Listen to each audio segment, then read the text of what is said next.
The Black Death was a pandemic caused by a variant of the Yersinia pestis bacteria that arrived in Europe from Asia via trade routes during the 14th century, killing up to 60% of Europe's population. Undoubtedly, this unknown disease of such magnitude caused strange and chilling reactions in society, such as the use of beak masks, similar to crows, or the extermination of all the cats on the face of the earth. Today, we'll delve into the depths of history to unravel its mysteries. Welcome to Copernicus's galaxy. Why did doctors during the Black Death wear beak masks? The iconic attire of the so-called plague doctors has nowadays inspired Halloween costumes, movie or video game characters, and even horror stories, all with good reason. The clothes had a gloomy touch, which was quite evident and unorthodox even for its time. The attire did not appear until the epidemics of the 17th century in Europe, being worn for the first time in Paris. Its creator, Charles Delorme, was a French physician of famed reputation who attended to members of royalty such as the Duke of Orleans and King Henry IV.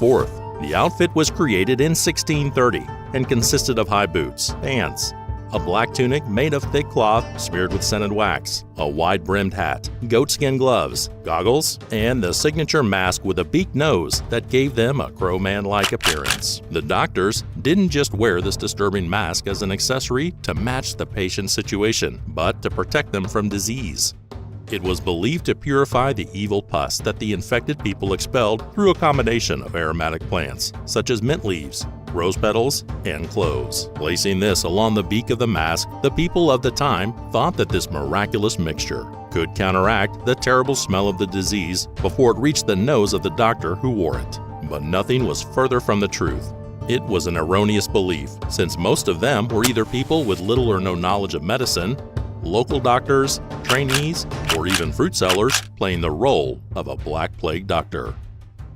Under this premise, it's not difficult to understand why the medications and treatments used by these doctors were so questionable, sometimes seeming more like rituals than real medical procedures, such as performing air purifications or even whipping patients with a cane that they commonly carried to keep them in line and to avoid close contact as much as possible with the most seriously ill, based on the belief that the plague was a divine punishment for their sins. As historian Frank Snowden said, "Unfortunately, the therapeutic strategies of early modern plague doctors did little to prolong life, relieve suffering, or effect a cure." The great cat slaughter that nearly wiped out humanity.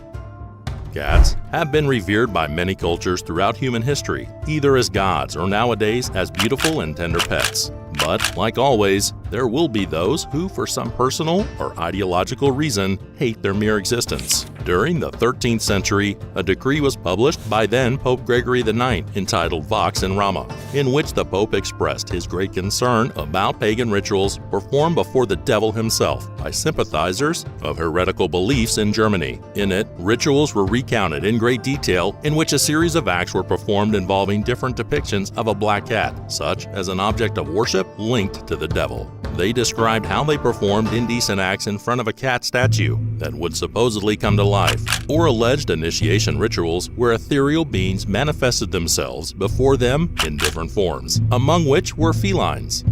This new member had to kiss the cats behind, thus losing all presence of faith in their hearts. The information coming from Conrad, an inquisitor who supposedly obtained the confessions of these heretics by torture, was embodied in this document by the Pope, provoking deadly consequences for the cats because of an incorrect interpretation of the text. The society at that time, fervently Catholic, fell into the belief that every domestic feline was an evil being sent by the devil to curse mankind. This led to cats being persecuted by the European population, especially black cats, being beaten, stoned, or burned alive throughout the 13th and 14th centuries. Even annual celebrations were born, where they were thrown from the top of bell towers and then incinerated. Every action has a reaction, and this animal cruelty against felines led to their almost complete eradication in some regions, provoking a chain reaction where rats were benefited, thus increasing their population due to the lack of a natural predator to keep them at bay. Rats carrying fleas infected with plague bacteria began to invade the streets and homes of European citizens, thus beginning the deadliest pandemic in the history of the human race. human beings find it harder to see their mistakes and even harder to accept them. At the time, everyone wondered how a disease that took years to spread in other countries only took a few months to contaminate all of Europe. The first quarantine in history. Over time, diseases have been teaching us what measures we need to take to survive as a species and the importance of following them to the letter. However, the Black Death took us by surprise at a time when aspects such as hygiene and health were scarcely known. Being a highly contagious disease, anyone who was even close to the sick suffered the same tragic fate, which led to the coining of two concepts: isolation and quarantine, which was a period of isolation and no contact with the outside world. It was to be expected that the first concept to be implemented would be to flee. Thanks to the basic nature that dominated us at that time. When a person felt ill, he and his entire family were isolated, caged like animals in their home, with guards guarding the doors, just waiting for those poor condemned souls to pass away, and then burning everything they had contact with them. This did little to solve the problem. Not to mention that this fear-driven measure was not at all empathetic, much less humane.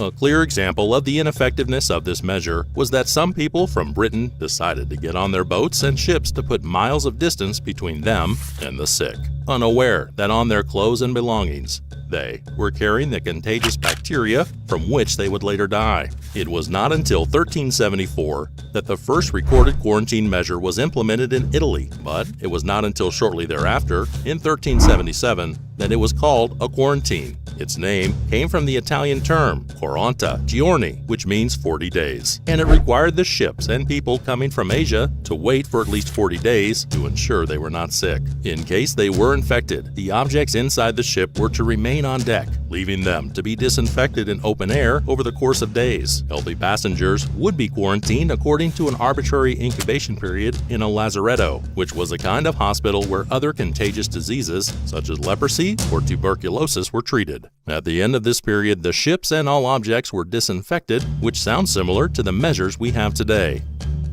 The Black Death continues to wreak havoc today. As we mentioned at the beginning of the video, this disease was not completely eradicated, much less eliminated. It was simply controlled, and with today's advances in medicine, the dreaded Black Plague that struck medieval Europe has become treatable, but that doesn't mean that it's less dangerous than it was back then. Each year, this disease affects at least 3,000 people around the world. That sounds small compared to the millions who died over the centuries in the Middle Ages, but it's still capable of taking the life of any human being in less than 4 days if their immune system is weak or they have other diseases, maybe weakening their body. The disease is currently more common in gigantic cities in the United States, Madagascar, China, India, and South America, where the rats and fleas that carry the plague are not so easy to control. Not to mention the fact that sanitary measures and the evolution of antibiotics are able to save 85% of the people who contract the ancient bacteria and seek medical help in time.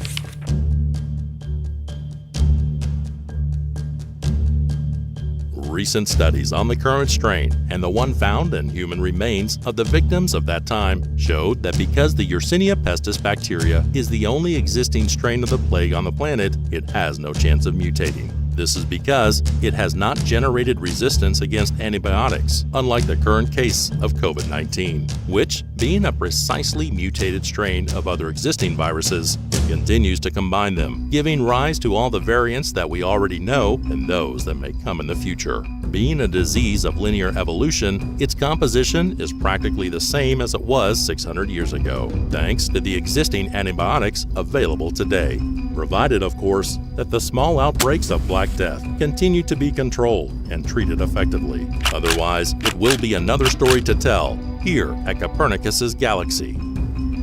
If you like the video and you are passionate about history and other intriguing facts, we invite you to subscribe to our channel so you don't miss any of our videos. Also, here we'll leave 2 more videos that may be extremely interesting for you. Thanks a lot for watching our short documentary, and see you next time, fellow history fans.